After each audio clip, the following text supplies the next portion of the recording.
May isa ka tawo nga ang iyang ngalan si Lazarus. Siya kag ang iyang mga utod nga si Maria kag Marta nagapauli sa Betania. Si Maria nga ini amo ang nagbubo sang pahamot sa tiil sang Ginoo, kag iya dayon ginpahiran sang iya buhok. Ang iya utod nga si Lazarus nagamasakit. Gani nagpadala ang mag-utod nga babayi sang balita kay Jesus nga ang iya pinalangga nga amigo nagamasakit.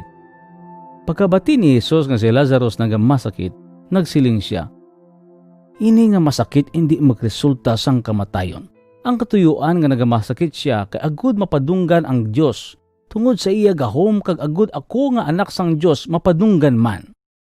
Palangga ni Jesus si Marta, si Maria kag si Lazarus.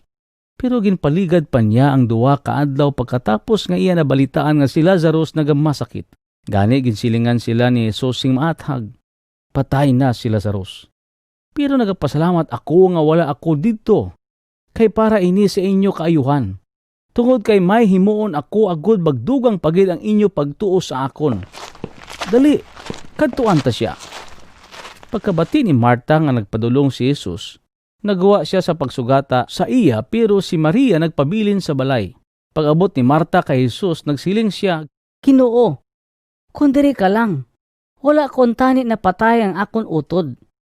Pero nahibaluan ko nga bisan subong maghatag ang Dios sa imo sang bisan ano nga imo pangayoon sa iya. Mabanhaw ang imo utod." Nahibaluan ko nga mabanhaw siya sa katapusan ng adlaw kung banhaw na ang mga patay. "Ako ang nagabanhaw sang mga patay, kag ako man ang nagahatag sang kabuhi. Ang nagatuo sa akon bisan mapatay pa siya, mabuhi siya liwat. Buhi kang nagatuo sa akon hindi na mapatay hasta sano. Te, nagapamati ka bala sini?"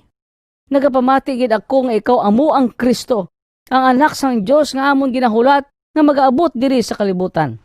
Sa paghambal sadto ni Marta, nagbalik siya sa ila balay kag gintawag niya ang iya utod nga si Maria. "Hari na ang manunudlo kag ginapatawag kaniya."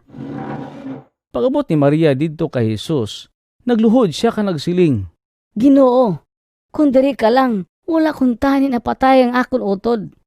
Pagkakita ni Jesus nga nagahibi si Maria kag pati ang iya mga kaupod nga mga Hudiyo, natandog gid ang iyang tagipusoon.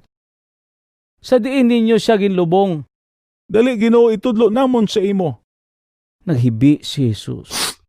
Gani nagsiling ang mga Hudiyo, "Kita ninyo kung daw ano ang iya pagpalangka kay Lazarus?"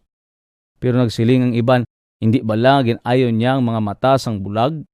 Ti nga wala niya mapunggi ang kamatayon ni Lazarus? Kuhaan ninyo ang bato."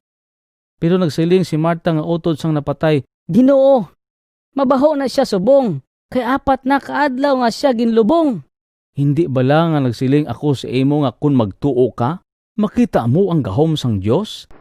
Gani ginkuha nilang bato. Nagtangla si Jesus sa langit ka nagsiling, "Amay, nagapasalamat ako sa imo tungod kay ginpamatian mo ako. Nahibaluan ko nga pirmi mo ako ginapamatian. Pero nagasiling ako sing pareho sini para sa mga tao nga diri subong sa akon palibot. Agud magpati silang ikaw amo ang nagpadala sa akon diri sa kalibutan. Lazarus, guwa ka!"